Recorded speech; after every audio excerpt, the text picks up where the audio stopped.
আসসালামু আলাইকুম। 2021 সালের এসএসসি পরীক্ষার্থীদেরকে স্বাগতম।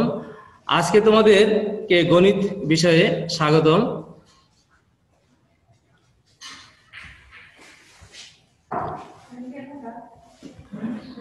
সবাই ভালো আছে তো? আমার কথা শোনা যাচ্ছে? আসসালামু আলাইকুম স্যার। ওয়ালাইকুম আসসালাম। সঞ্জিদা ভালো আছো তো? ইউনুস আলী আসছে? জি আলহামদুলিল্লাহ ভালো আছি স্যার, আপনি কেমন আছেন? ইনশাল্লাহ আছি, ভালো আছি। স্যার ও মনে হয় আসে নাই।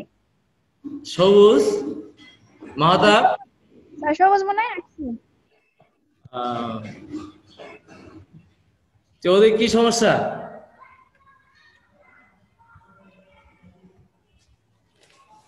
জানা যায় না ওদের কি সমস্যা? না স্যার ওদের তো মানে বলে দিছি, ওরা অ্যাক্টিভ এখনো হয় নাই। আচ্ছা,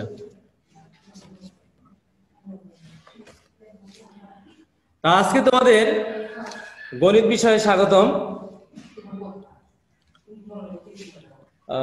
পৃষ্ঠা নম্বর 163।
এখানে দেখা যাচ্ছে বৃত্তের ছেদক ও স্পর্শক।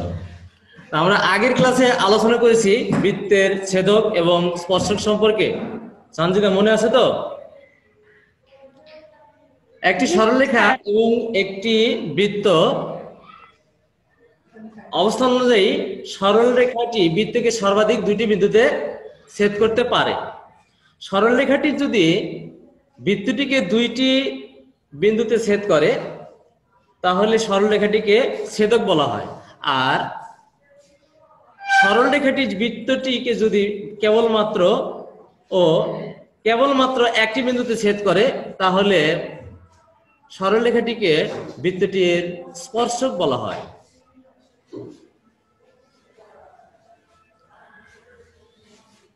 স্পর্শক আবার কখনো সাধারণ স্পর্শক, কখনো সরল সাধারণ স্পর্শক, কখনো বিপরীত সাধারণ স্পর্শক হতে পারে।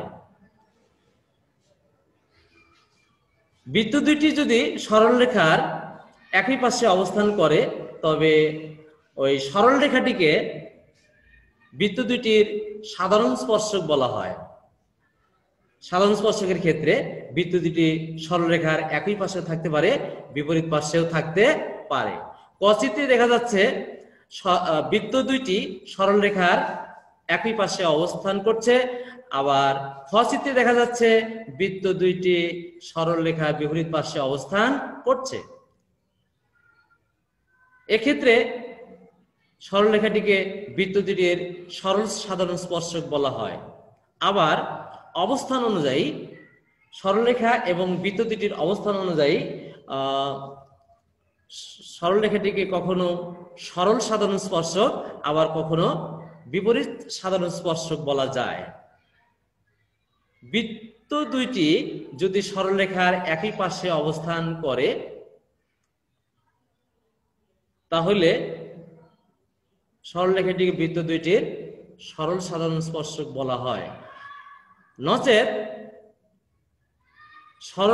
বৃত্ত দুইটি যদি সরলরেখার বিপরীত পাশে অবস্থান করে, হ্যাঁ, বৃত্ত দুইটি যদি সরলরেখার বিপরীত পাশে অবস্থান করে তবে এক্ষেত্রে দুটি বৃত্ত এবং সরলরেখার যদি একটি সাধারণ বিন্দু থাকে তাহলে এক্ষেত্রে সরলরেখাটিকে বৃত্ত দুটির তির্যক সাধারণ স্পর্শক বলা হয়। তাহলে এগুলো আমরা গত ক্লাসে আলোচনা করেছিলাম, আবারও আমরা দেখলাম আমাদের স্মরণ আছে কিনা। আজকে আমাদের মেইন পার্ট হবে উপাদ্য 25, বৃত্তের যে কোনো বিন্দুতে অঙ্কিত স্পর্শক স্পর্শক বিন্দুগামী ব্যাসার্ধের উপর লম্ব। তাই এখানেও আমাদের বৃত্ত সম্পর্কে বলা আছে, স্পর্শক সম্পর্কে বলা আছে, স্পর্শ বিন্দু সম্পর্কে বলা আছে, আরো বলা আছে ব্যাসার্ধের উপর লম্ব সম্পর্কে। দুটি রেখার মধ্যবর্তী কোণ যদি 90 ডিগ্রি হয় তখন আমরা একটি রেখা অপরটির উপর লম্বভাবে আছে বলে আমরা কি করি, ধরে নিতে পারি।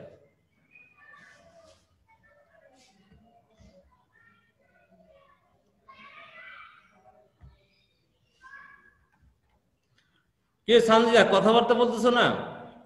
মন খারাপ? না স্যার। মাঝে মধ্যে কিছু বলবা। আচ্ছা, সকালে কি খেয়েছো? স্যার এই তো ভাত আর মাছের তরকারি। শাকসবজি বেশি খাবা, করোনার সময় শাকসবজি বেশি খাইলে করোনা থেকে রক্ষা পাওয়া যায়। সবুজ হোসেন আসছো? জি স্যার। সবুজ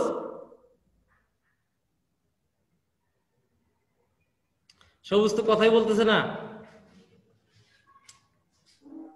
আচ্ছা, যাই হোক, আমরা আজকে প্রমাণ করব বৃত্তের যে কোনো বিন্দুতে অঙ্কিত স্পর্শক স্পর্শ বিন্দুগামী ব্যাসার্ধের উপর লম্ব।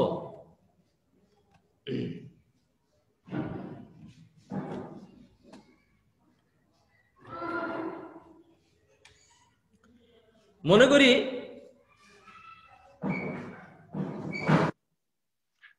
করি অকেন্দ্র বিশিষ্ট বৃত্তে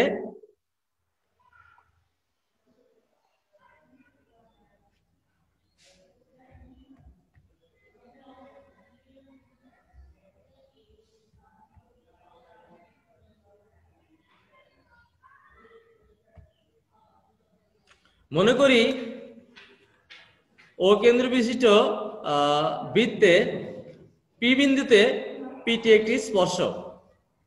প্রমাণ করতে হবে যে পিটি লম্ব ওপি, অর্থাৎ পিটি স্পর্শকটি বৃত্তের ও বিন্দুতে লম্ব অবস্থা আছে যা ওপি রেখার সাথে লম্ব। অর্থাৎ প্রমাণ করতে হবে যে পিটি স্পর্শক ওপি এর ও পি বিন্দুতে লম্ব।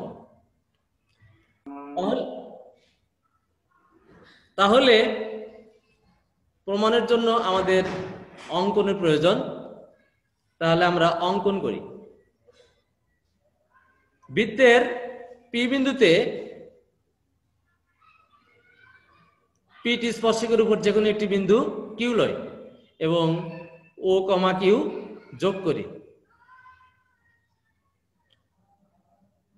সবুজ ভালো আছো তো? সবুজ, জুবাইল আসছে কি?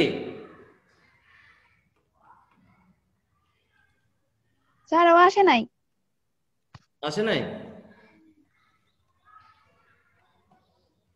না স্যার। আহ,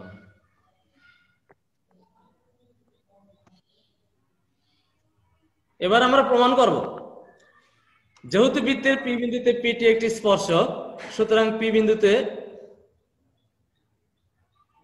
যেহেতু বৃত্তের পি বিন্দুতে পিটি একটি স্পর্শক, সুতরাং পি বিন্দু ব্যতীত পিটি স্পর্শকের উপর অন্য সকল বিন্দু বৃত্তের বাইরে থাকবে। বৃত্তের বাইরে থাকবে। যেহেতু পি বিন্দুটি বৃত্তের অবস্থিত এবং কি বিন্দুটি বৃত্তের বাইরে অবস্থিত, সুতরাং কি বিন্দুটি বৃত্তের বাইরে থাকবে। ও কিউ হচ্ছে বৃত্তের ব্যাসার্ধ ওপি অপেক্ষা বড়, যা পিটি স্পর্শকের উপর কিউ এর সকল অবস্থানের জন্য সত্য। সুতরাং O Q is greater than ওপি। তাহলে ওপি হচ্ছে পিটি স্পর্শকের উপর ক্ষুদ্রতম লম্ব দূরত্ব। তাহলে আমরা আগেই জানি, একটা উপপাদ্য জানি, যে একটি রেখার বহিস্থ কোনো বিন্দু থেকে উক্ত রেখার উপর যতগুলো রেখা টানা যায় তার মধ্যে লম্বই ক্ষুদ্রতর। এখানে ওপি যেহেতু সবচেয়ে ক্ষুদ্রতম দূরত্ব, তাহলে আমরা সিদ্ধান্তে আসতে পারি পিটি লম্ব ওপি। অর্থাৎ আজকের আমাদের এই পদ্ধতি কি হলো, প্রমাণিত হলো। সুতরাং আমরা বলতে পারি বৃত্তের যে কোনো বিন্দুতে অঙ্কিত স্পর্শক স্পর্শবিন্দুগামী ব্যাসার্ধের উপর লম্ব। তা আশা করি আজকের এই পাঠ্য বিষয়টি ভালোভাবে বুঝতে পেরেছো। আশা করি ভালোভাবে এটা প্রমাণ করতে পারবে। এরপরেও যদি কোনো সমস্যা থাকে তাহলে কমেন্টস করবে, আগামী ক্লাসে সলভ করে দেওয়ার চেষ্টা করব। আজকের মতো এখানেই শেষ। আল্লাহ হাফিজ। আসসালামু আলাইকুম স্যার। ওয়ালাইকুম আসসালাম।